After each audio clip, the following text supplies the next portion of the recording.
प्रिय विद्यार्थियों, आज हम सभी राजस्थान की रजत भूतियों का भाग 3 का अध्ययन करेंगे।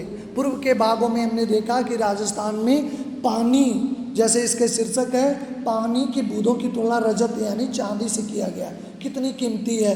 पानी प्राप्त करने के लिए कुएं का निर्माण एक बड़ा कठिन साध्य श्रम है, क्योंकि अंदर जाके उखड़ू बैठ के वसूली से उस मिट्टी की खुदाई करना, फावड़े का न प्रयोग करना, ऊपर से रेत का फेंका जाना, ईंटे की चुनाई से अधिक रस्सियों का प्रयोग करना, इस तरह के कठिन साध्य श्रम हो रहे हैं। पानी भी 3 प्रकार के पानी यानी कुएं से जो पानी प्राप्त होता है उसे विशेष दर्जा रेजाड़ी पानी के अंतर्गत रखा गया। पाताली पानी जो भूमि से आता है, पालर पानी जो बारिश के जल को संरक्षित करते हैं, और फिर रेजाड़ी पानी जो कुएं से रेत की बूंदों से रिस के नेति प्रक्रिया से आता है। अंतिम भाग में हम आगे अध्ययन करेंगे, देखेंगे कुएं के व्यास के संबंध में। इन क्षेत्रों में जो व्यास है, क्योंकि कुएं का व्यास कम होता है, कुएं का ज़्यादा, इन संबंध क्षेत्रों में पड़ने वाली तेज गर्मी भी है। क्योंकि अगर व्यास ज़्यादा होगा तो फैलाव ज़्यादा होगा, हवाएं ज़्यादा प्रवेश करेंगी, दिन भर पानी कम रिसता है और सारी चीज़ें बह जाएं, वाष्प बन के उड़ जाएंगी। व्यास का बड़ा हो तो कुएं के भीतर एक तो पानी ज़्यादा फैल जाएगा, क्योंकि पानी फैल जाएगा। अगर पतला रहेगा तो पानी ऊपर उठेगा। बड़ा व्यास का पानी भाप बन के उड़ने से भी नहीं रोका जा सकता। 2 कारण व्यास कम रहने से, एक तो पानी कम होता है, दिन भर में 2-4 घड़ी पानी आता है। अगर व्यास ज़्यादा होगा तो पानी को कलेक्ट नहीं, नीचे ही पसरा रहेगा। और दूसरा है कि ज़्यादा व्यास होने पे उसका वाष्पीकरण भी होगा। तो 2 कारणों से उसका व्यास कम रखते हैं। कुएं को उसके पानी को साफ रखने के लिए उसे ढक कर रखना जरूरी है। छोटे मुंह को ढकना सरल होता है। हर एक कुएं पे एक लकड़ी का ढक्कन मिलेगा। आप अगर उस कुएं के स्ट्रक्चर को देखें, संरचना को देखें, तो उस पर एक ढक्कन बंधा हुआ दिखाई देता हुआ।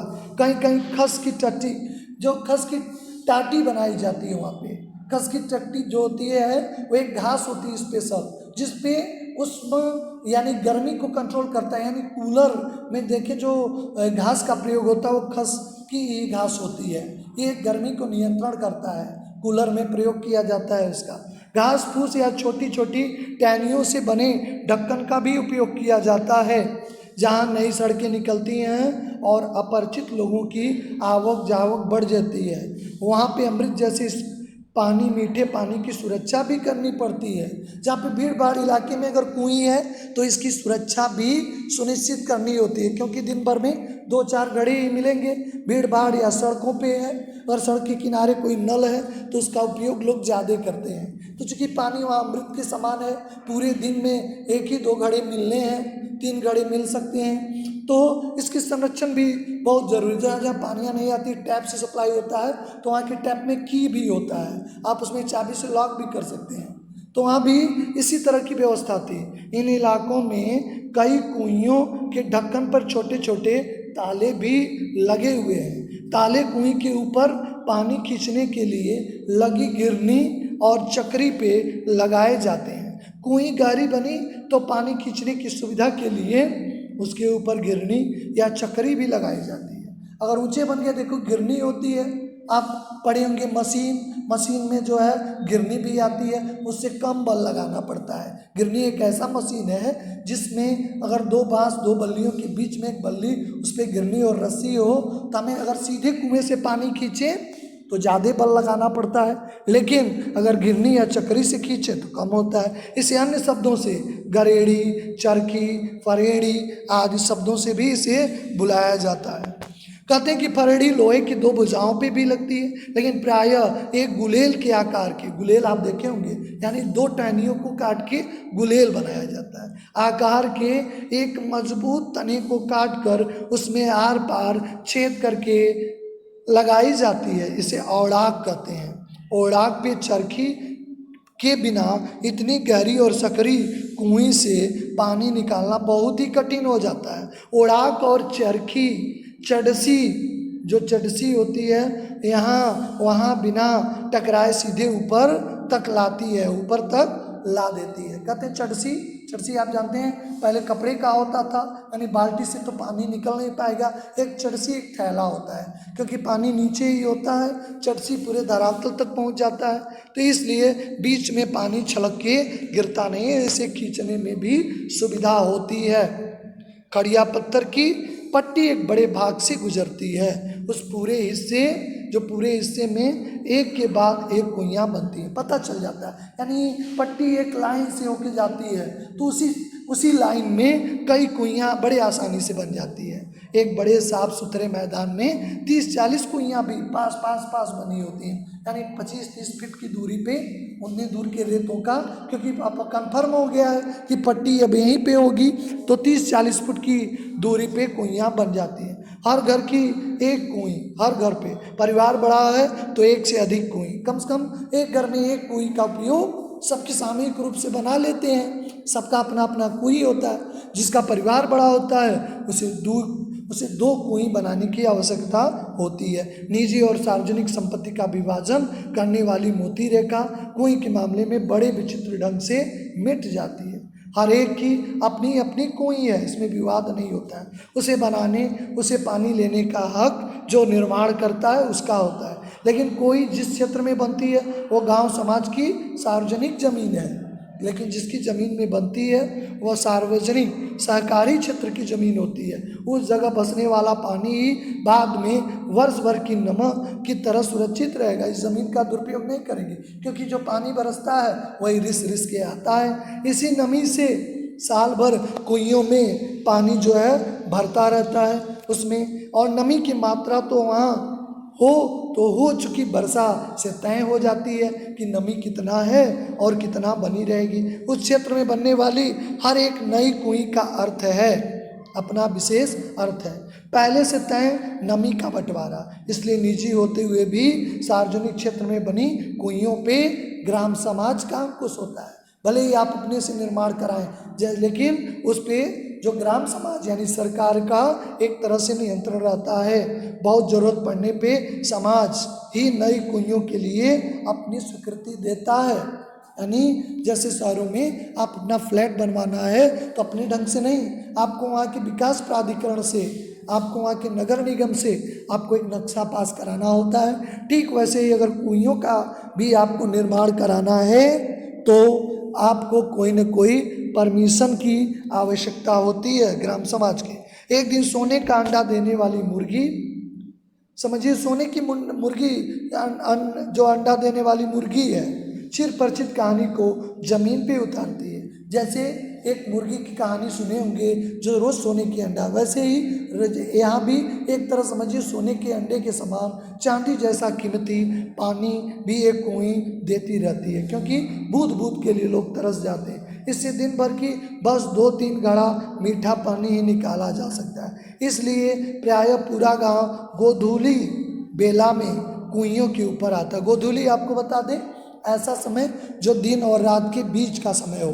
हिरण्यकश्यप ने कहा भी था, न मैं दिन में मरूं न रात में मरूं।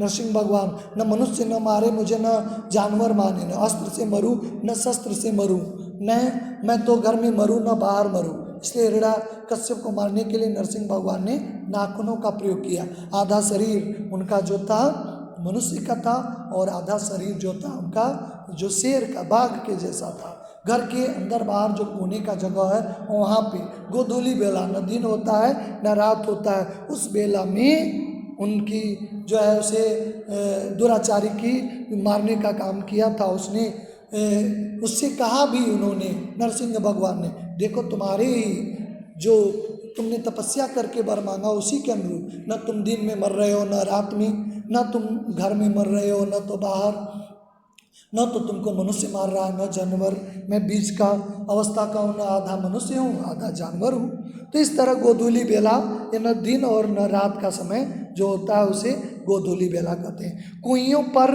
आता है तब मेला सा लग जाता है। गांव से सटे मैदान में 30-40 कुइयों पर एक साथ घूमती गिरनियों का स्वर, गोचर से लड़ रहे पशुओं की घंटी, यानी एक साथ गिरने की आवाज़ और जो गोचर यानी गांव को चरने के लिए स्थान जो होता है वो गोचर होता है, से लौट रहे पशुओं की घंटी, दोनों का करतल एक साथ सुनाई देता है। रंबाने की आवाज़ में समा जाता है, दोनों एक साथ मिलते हैं।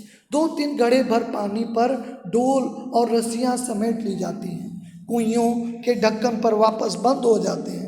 रात भर और अगले दिन भर कुइयाँ आराम करेंगे।